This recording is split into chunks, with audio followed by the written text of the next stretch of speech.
The champagne was Dom Perignon 1996, and it tasted like battery acid the moment Victor Randall opened his mouth. There were 34 people around that glossy, 20-foot walnut table in the Hamptons that night. 3 hedge fund billionaires, 1 senator, 2 Forbes cover alums, the usual East Coast royalty. Every single one of them heard Victor raise his crystal flute and smile like a man who had already won the war. "My son is legacy," he announced, voice carrying over the clink of baccarat. "Legacy needs a woman born to this table, not some trailer park nobody playing dress-up in a rented gown." A ripple of polite, vicious laughter. 34 pairs of eyes swiveled to me. I felt the words hit like a slap, but I didn't flinch. I simply set my fork down, the quietest sound in the room, and stood. "Thank you for dinner, Mr. Randall. And thank you for finally saying out loud what you've been thinking for 10 months. Lucas, tall, dark-haired, the only decent human being his bloodline had produced in 3 generations, reached for my wrist. "Ev, please." I leaned down, brushed my lips against his ear. "It's okay, baby. I just found out exactly where I stand. Turns out the floor is worth $4 billion.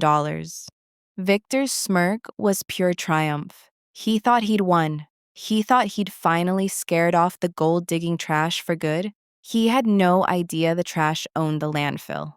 I walked out of that oceanfront palace with my head high, heels clicking across Italian marble that cost more per square foot than the trailer I grew up in, past the original Warhols, past the silent staff who wouldn't meet my eyes, past the Bentley Continental and the driveway that Victor had made sure to mention cost more than I would ever clear in a lifetime. My matte black Tesla Model S, the one he'd called cute for an Uber, was parked by the service gate where the valets hid the help's cars. Lucas sprinted after me barefoot, gravel biting into his soles. "Evelyn, I am so sorry. I'll make him apologize.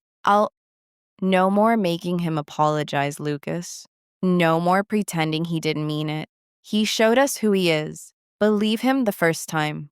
He was crying, actual tears on a face that had never wanted for anything. I kissed his forehead, tasted salt and acqua di Parma, and got behind the wheel. By the time the gates closed behind me, my phone was already at my ear. "Sarah, it's Ev. Kill the Randall Group merger. Termination notice goes out tonight. I don't care if it's Saturday. Wake up legal." My CFO didn't miss a beat. Sarah Chen had been with me since we were both 26 and broke. She knew my moods better than my own mother ever had. Copy that. $4 billion deal, $500 million kill fee. "You sure?" He called me trailer park trash in front of the entire East Coast. The line went feral. "Give me 20 minutes. Bloomberg will have it by sunrise."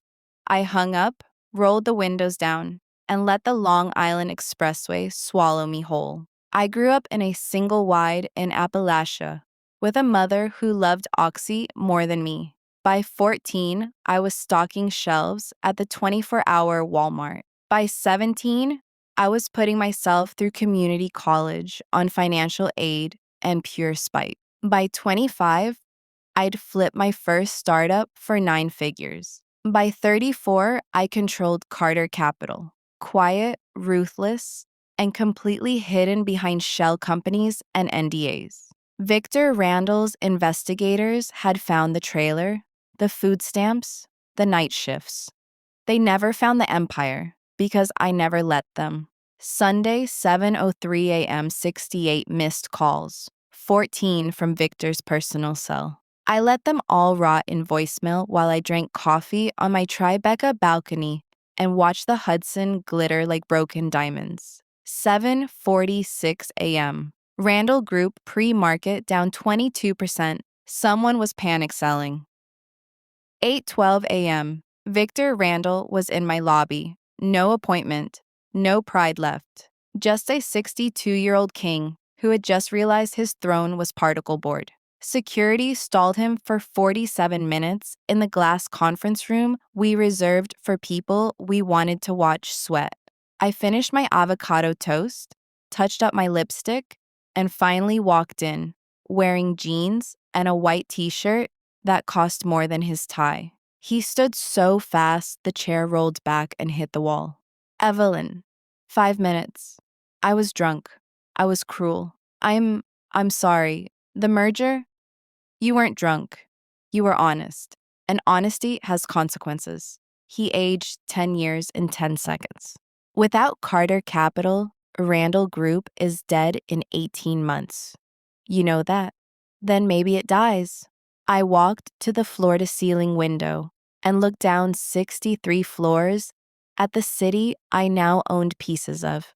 You dug into my past, I said without turning around. Foster homes, food stamps, the trailer with the leaky roof.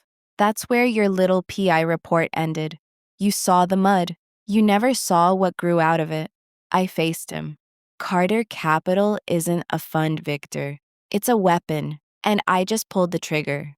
His knees buckled. He actually grabbed the table to stay upright. What do you want? He whispered. Money? A public apology? Name your price.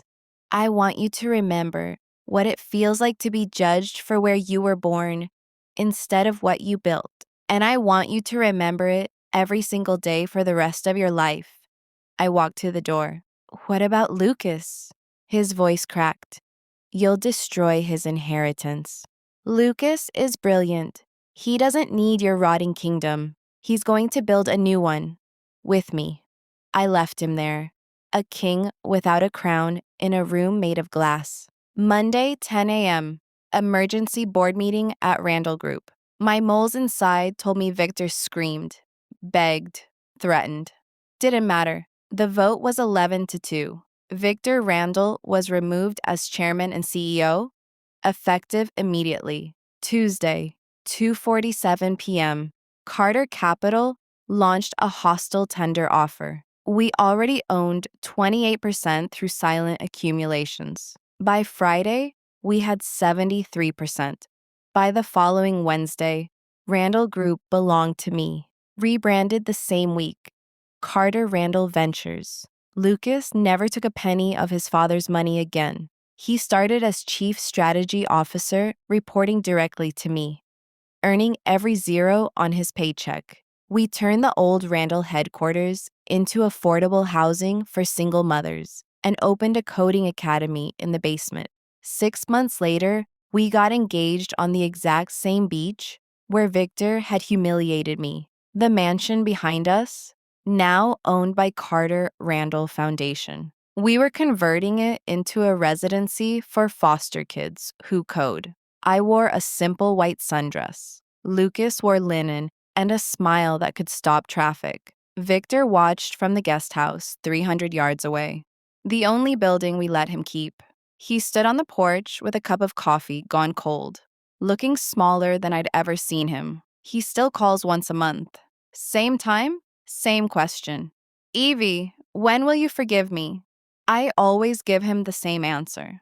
I forgave you a long time ago, Victor. The market hasn't. Some lessons cost 8 figures to learn. Some people never learn them at all. But the girl from the trailer park, she became the queen who bought the kingdom, burned the throne, and built a better one from the ashes. And that, darling, is how you turn trash into treasure. When the trash learns how to own the entire goddamn city.